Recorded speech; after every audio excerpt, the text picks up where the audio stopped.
छत्रपती संभाजीनगरच्या औद्योगिक वसाहतीवर आता दुहेरी संकट ओढावलेले आहे। गॅस टंचाईमुळे केवळ कंपन्यांचं उत्पादनच थांबलेलं नाही तर कामगारांच्या चुलीही विझलेल्या आहेत। परराज्यातून आलेल्या कामगारांना छोट्या सिलेंडरचा पुरवठा होत नाहीये, त्यामुळे उपासमारीच्या भीतीने त्यांनी त्यांच्या गावाकडे धाव घेतलेली आहे।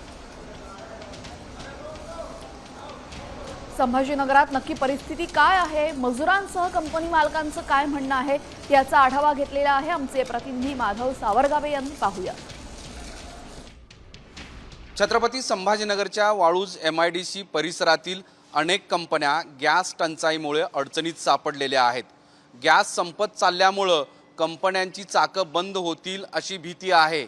या संकटासोबतच आणखी एक संकट कंपन्या आणि कंपनी मालकांच्या समोर आहे, ते म्हणजे कामगारांचं। आपका गैस कनेक्शन है? नहीं। फिर कैसा हर दिन कैसा हर महीने में कैसा कहाँ से गैस लाते हैं और कैसा खाते? ये HP का लाते थे छोटा वाला।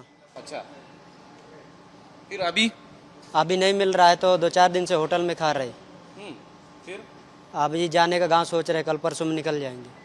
ये इधर गैस खत्म हो गया तो काम नहीं लगेगा इधर। तो क्या खाने को मिल रहा है?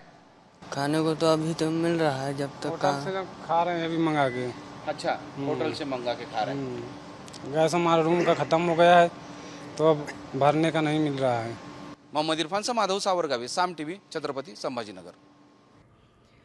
दरम्यान याबाबत कंपनी मालकांनी काय प्रतिक्रिया दिलेली आहे तेही पाहूया।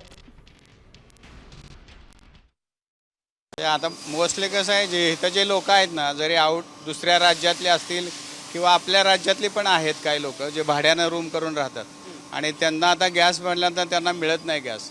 मग ते आता ते कसं काय घर चालवणार? मग ते बऱ्याच वेळेला काय करतात, न सांगताय गावी निघून चाललेत आणि कारण त्यांना दुसरा पर्याय काही नाही, ती इलेक्ट्रिक शेगडी लावू शकत नाही, घेऊ शकत नाही आहे, त्यामुळे त्यांना त्यांच्या रोजचा खायचा जेवणाचा ह्याचा प्रॉब्लेम त्यांना निर्माण झालेला आहे।